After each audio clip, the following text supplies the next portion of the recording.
Hey guys, welcome to my office. I need an end table, but just any old end table won't do. We're gonna build a custom one for this space. One of my favorite things to do in the shop is to blend the use of steel and wood together. I just love how it looks. It's sort of a modern look, but also a throwback to the old rustic styles. And I like to blend those two wherever I can. And so as part of the build for this end table, I want to take black limba that I used to build the desk and also that I used to build a guitar. And I want to use that same along with some steel to build this cool end table that really helps tie the room together, man. I started this project by modeling the table in Fusion 360 to get an idea on materials and sizes. Then moved over to the miter saw for what would become the first of several challenges on this build.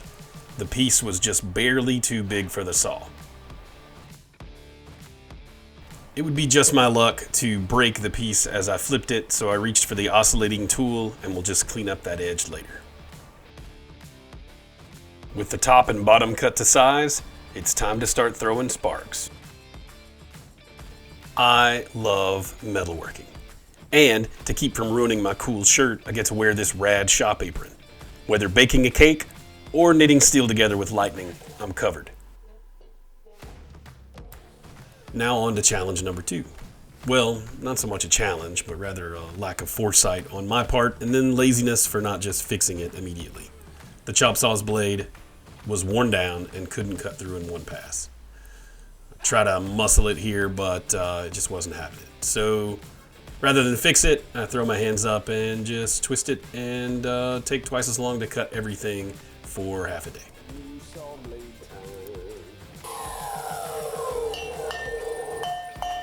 That's Layla there in the background. She's deaf, and her favorite pastime is to try and sit on my shoes so she doesn't miss anything.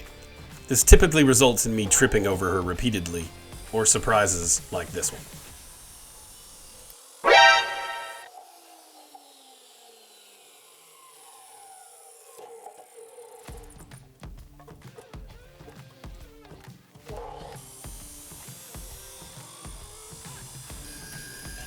After the steel is all cut, I take it over to the bench grinder to taper the ends. By tapering the ends, it creates a little channel of clean metal for the fire knitting later. I should take a moment here to quote Adam Savage and say, I am not a welder. I own a welder, but have no formal training. Some days these beads look great, but as you'll see later, today is not that day. These right angle magnets are pretty handy for work holding, but they somehow collect all the metal shavings from the entire shop. This causes them not to sit flat sometimes and give wonky angles, so I always take a minute to clean them up as best as possible before throwing them on the table. Even though I've got it mostly memorized, I usually consult the what welder settings should I use chart just in case. Then I crank up the argon and we're ready to melt some metal.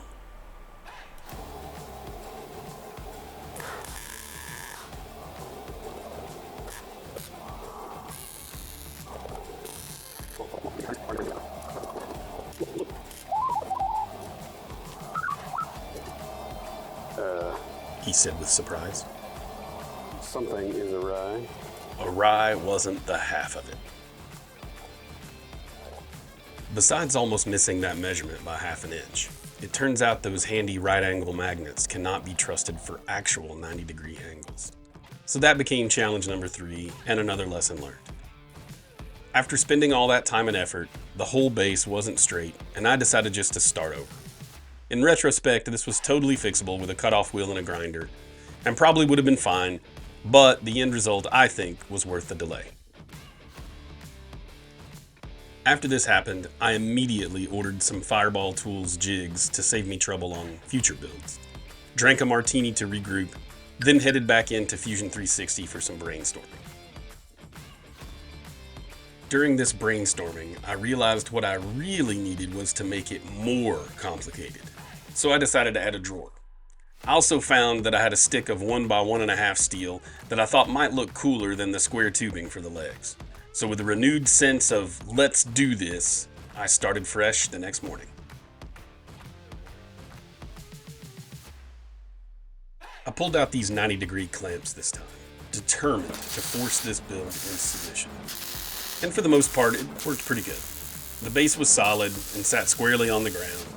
Besides just needing to trim the bottom board to fit inside the frame, it looked like everything was going to be smooth sailing from here on out. But in my shop, there's always plenty of time for things to go south. Feeling good about my morning progress, I jumped into building the drawer. I wanted to keep the most figured portion of the remaining stock for the drawer front, but this strip along the side was perfect for the drawer sides. However, an inch thick was probably a little much, and I didn't have enough left over from the board to do a whole drawer anyway. So I decided to try to rip these two boards in half to make the four sides on the bandsaw. This could just be my inexperience, the blade and saw combo, or some kind of conspiracy amongst all the popular woodworkers on the interwebs, because it looks so easy in their videos. But these cuts turned out looking like a rattlesnake chewed its way through the center of these boards, leaving a wavy line in its wake. It was terrible. As luck would have it, they were too thin for the planer, so drum sander to the rescue. Then I hopped over to the joiner to get the edges nice and straight. Using these invaluable little setup blocks I bought from Amazon, I cut the dado for the drawer bottom. I used the heck out of these little setup blocks, on and off the table saw. They come in so handy. If you don't have a set, definitely snag some. It just took 2 passes, but was exactly snug for the drawer bottom. And I cut the drawer bottom out of some 5mm plywood. I went ahead and glued and clamped the drawer so it would have plenty of time to dry as I worked on the drawer front and finishing the base. In retrospect here, I should have been checking and rechecking angles, and I should have used some corner clamps to make sure this drawer was 100% square. That would come back to bite me later.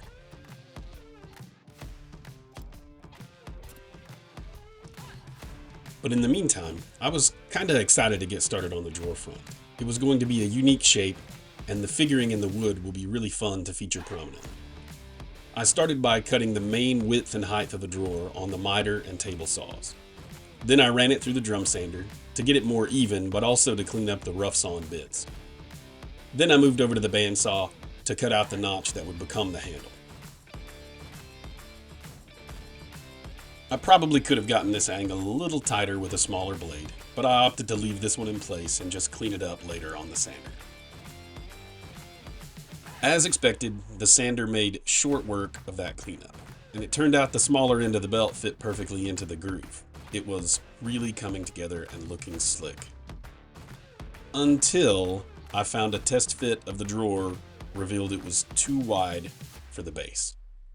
Not to worry, I shifted over to the joiner, ran it through a few times, and we're back on track.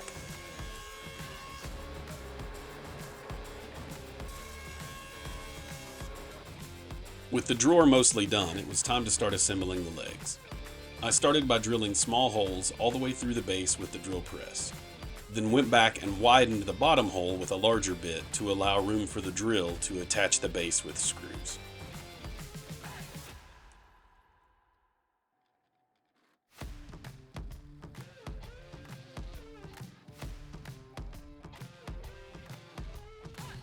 I sanded the bottom shelf and added a chamfer to the top edge. Then I attached it to the bottom legs for the final alignment and to orient how I would add the drawer. I didn't want to use exposed hinges, and in my head I thought I was going to do some really unique inset slide on the sides.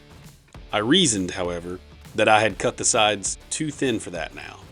So, after walking around the shop, rubbing my chin, I decided to try angle iron to match the horizontal lines already on the sides.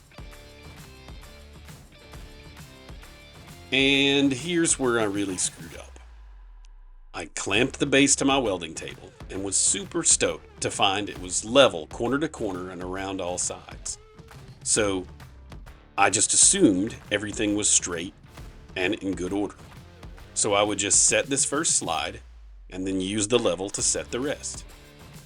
If I had been smart, I would have just tack welded everything first, then taken a step back to look at everything before I got all weldy. But was I smart that day? That's a big negative. I welded everything together on that base with the confidence of a child in a Batman costume. I was so certain, because everything was level, that it was perfect. I didn't even notice that my welding was burning the wood I'd worked so hard to clean up. Oof. But you know what? There's something to be said for just powering through and learning the lessons. This wasn't a customer build. A lot more planning and design work would have gone into that. This was just something fun and fast I wanted to spend a few days on. And I always learn a lot on projects like these, where I'm kind of flying by the seat of my pants and making decisions as I go. I shared this at the risk of looking and sounding unprofessional, but I think there's something really important here. Everybody messes this stuff up, even the pros. Don't let these moments in a project discourage you from starting the next one, or from taking on a more complicated project. You are your own worst critic. Except for YouTube commenters, those folks are brutal. I put everything together, and while the drawer was decidedly unlevel, I just attached the face straight, and now it's completely unnoticeable except from behind. But I'm planning to sit it up against the wall anyway. I added chamfers to all the necessary edges, glued the back to the tabletop, and then sanded everything down to 120 and then 220.